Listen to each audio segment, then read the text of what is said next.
괴물급 고용 지표인데 시장은 급락하다. 미국 시장에 대한 이야기입니다. 사실 미국의 비농업 고용 인구 괴물급으로 증가했습니다. 25만 6천 명. 과거 1년간 평균 증가폭이 20만 2천 명인데 거기에 비하면 거의 25% 넘게 올랐잖아요. 11월 달에도 말입니다. 11월 달에도 21만 6천 명이에요. 굉장하죠. 11월, 12월 미국의 고용인구가 계속 늘어난다. 계속. 오죽했으면 여러분 괴물급 고용지표라는 이야기까지 나왔을까요? 실업률이요? 실업률은 4.1%까지 떨어졌습니다. 이게 지난 2024년 7월만 하더라도 4.3%까지 올라가면서 미국 경제에 좀 위험성을 알렸거든요. 그런데 8월에 4.2%, 11월에 4.2%, 급기야 12월에는 4.1%까지 떨어진 거예요. 그러니까 괴물급 고용이라고 이야기해도 틀리는 말이 아니죠. 그만큼 경제가 잘 돌아간다는 거예요. 경제가. 아니 경제가 이렇게 잘 돌아가는데 왜 시장은 급락을 할까? 기본적으로는요. 시장의 기대치라는 게 있어요. 시장의 기대치. 시장의 기대치는요. 1월에도 미국의 금리를 내려야 된다. 기준금리를 내려야 된다. 이게 시장의 기대치예요. 그런데 경제가 잘 돌아가니까 고용도 많고 실업도 주니까 굳이 금리를 내릴 이유가 없죠. 금리 내리는 이유는요. 경기를 부양하기 위해서 금리를 내리는 겁니다. 그런데 경기가 좋은데 굳이 내릴 이유가 없습니다. 그러니까 미국의 시카고 상품거래소의 패드워치도 1월 달에 금리를 동결한다는 거예요. 1월 26일인가요? 4.5%로 동결한다가 97.3%입니다. 0.25% 인하한다는 2.7%밖에 안 됩니다. 거의 말입니다. 시카고 상품거래소의 패드워치를 미국의 연방준비제도 중앙은행이죠. 중앙은행은 따르는 편이에요. 이걸 벗어나는 걸 그렇게 많이 보지 못했습니다. 그렇게 생각을 하면 이게 결국은 미국의 기준금리는 최소한 2월에는 안 내린다 이렇게 되는 거잖아요. 2월에는 안 내린다. 죄송합니다. 1월에는 안 내린다 이렇게 되는 거잖아요. 2월에 가서 이제 내릴 수도 있겠죠. 그러나 현재까지는 안 내린다. 그렇게 되니까 시장은 쉽게 말하면 초토화됐습니다. 나스닥이 1.63% 떨어졌어요. 137.25가 빠졌고요.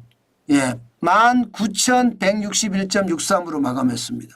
기술주 중심의 나스닥이 처음부터 떨어져서 끝까지 떨어졌다는 뜻입니다.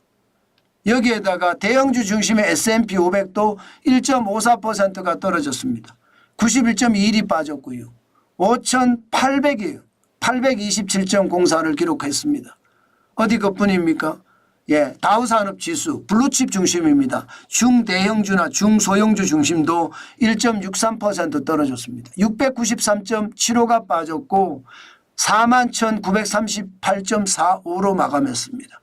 그야말로 시장이 와르르 다 무너졌죠. 다 무너졌습니다. 블루칩 중심의 다우산업도 무너지고요. 대형주 중심의 S&P 500도 무너지고요. 나스닥도 무너졌다는 뜻이에요. 개별주로 가보면요. 조금 상황이 다르긴 합니다. 개별로 가보면.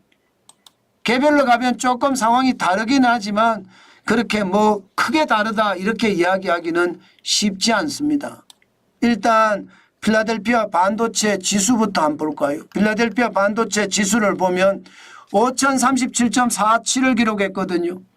오늘 2.42% 빠지면서 5천이 깨지나 이런 얘기도 나왔었는데 5천은 깨지지 않았습니다. 엔비디아도 이렇게 되면 좀 떨어지겠죠. 아무래도 필라델피아 반도체 지수가 떨어지니까 엔비디아도 떨어지겠죠. 엔비디아는 3% 넘게 떨어졌습니다. 135.91달러까지 떨어졌으니까 많이 떨어졌죠. 아무래도 시장의 불안감이 크다 이렇게 이야기할 수가 있는 겁니다. 마찬가지로 애플 말입니다. 애플 같은 경우도 2.41% 떨어졌습니다. 236.85. 예, 그리고 테슬라는요 조금 상황이 달랐습니다. 떨어져도 덜 떨어졌어요. 0.05% 떨어졌습니다. 394.74. 전체적으로 보시면 여러분 떨어지는 것은 사실이죠. 개별 종목으로 가더라도 매그니피센트 7도 마찬가지거든요. 자, 우리가 여기에서 한 가지 딱 생각해야 될 거 있습니다. 뭘 생각해야 되느냐? 여러분, 작년 크리스마스 이브 이후로 말입니다. 미국의 투자자들은 차익 실현을 많이 해왔습니다. 저는 이 차익 실현의 어떤 상황이 그냥 일반화되지 않을까 그런 전망도 해봅니다. 많은 사람들이 차익 실현을 할 수 있다는 뜻이에요. 그럼 주가는요? 주가는 계속 떨어질 수도 있다는 것. 우리는 한 번쯤 경계감을 가지고 봐야 됩니다. 그만큼 말입니다. 그만큼 주가들이 쑥쑥쑥 빠진다는 것. 이것도 우리가 바로 경계감을 가지고 봐야 되는 요소예요. 아니 경제는 좋다고 해요. 실업률도 낮고 고용도 많고 좋다고 하지만 많은 사람들이 차익 실현을 한다는 것은 심리가 이제 팔아서 이익 좀 챙기자 이런 분위기로 바뀐다는 거거든요. 나스닥도 그렇고 S&P도 그렇고 다우산업도 그렇고 또 우리 시장에서도 그런 어떤 모습이 나타나죠. 차익 실현을 하는 그런 모습 말입니다. 저는 그래서 시장 진짜 독하게 봐야 된다고 봅니다. 차익 실현을 하기 시작하면 심리는 무너집니다. 무너지면 주가는 더 빠질 수 있으니까 반드시 시장 경계감을 가지고 보시라 그 말씀 오늘도 강조합니다.